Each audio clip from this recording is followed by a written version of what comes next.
Metabolisme karbohidrat. Pertama-tama kita harus mengetahui apa itu metabolisme.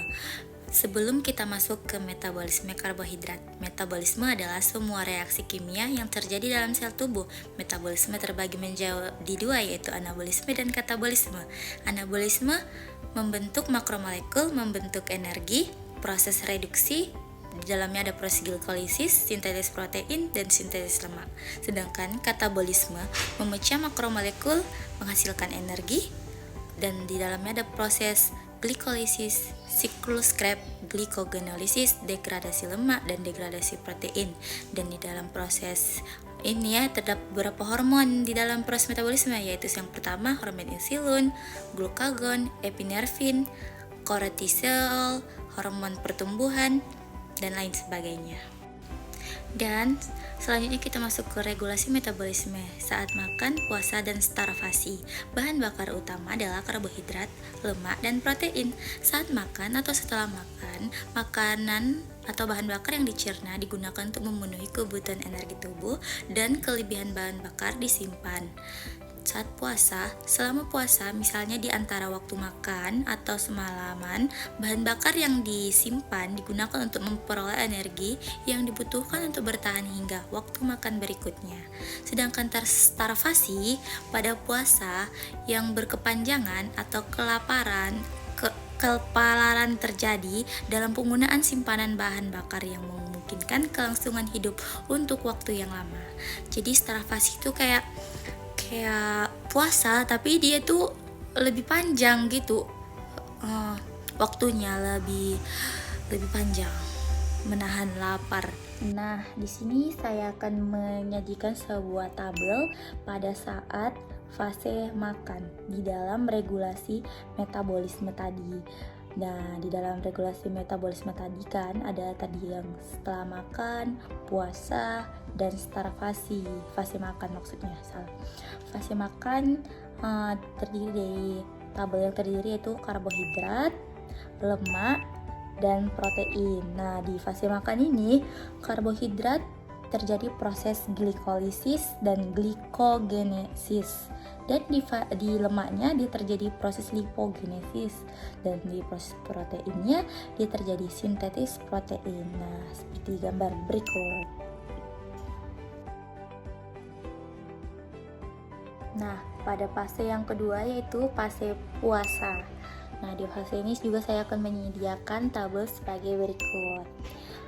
Nah, di sini di tabel ini proses yang terjadi ya di dalam karbohidrat terjadi proses glikogenolisis dan gluconeogenesis, dan di lemak dia terjadi proses lipolisis dan beta oksidasi. Sedangkan di proteinnya dia terjadi proses degradasi protein. Ada juga yang ketiga dalam proses regulasi metabolisme yaitu proses starvasi. Seperti yang saya jelaskan tadi, proses starvasi ini juga terdapat 3 tabel seperti fase makan dan fase puasa, fase setelah makan tadi. Nah, di dalam proses starvasi ini di dalam karbohidratnya terjadi proses glikogen habis dan gluconeogenesis menurun. Di fase lemaknya terjadi lipolisis, beta oksidasi, dan ketogenesis, dan di protein terjadi proses degradasi protein menurun. Nah, di sini saya akan menyediakan tabel beserta skemanya.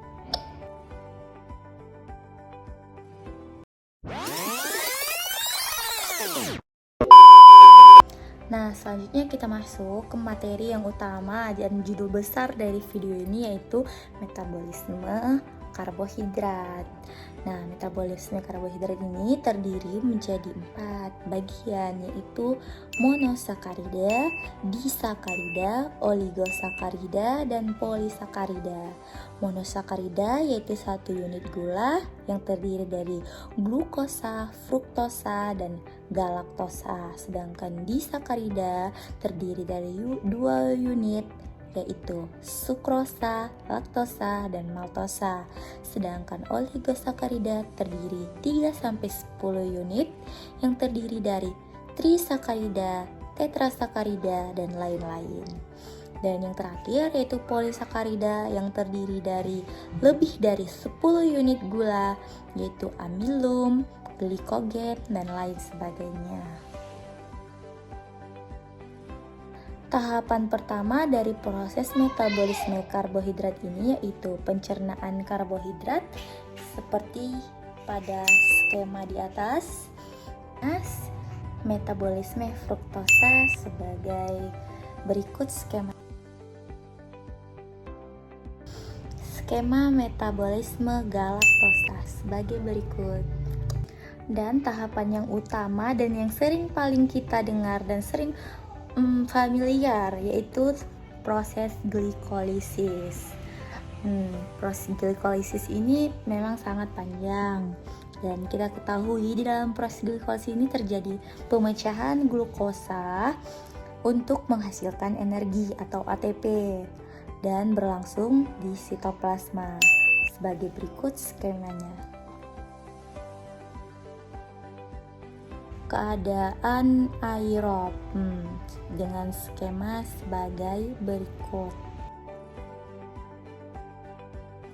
Nah, selanjutnya proses yang tidak kalah penting yaitu proses glikogenesis, yaitu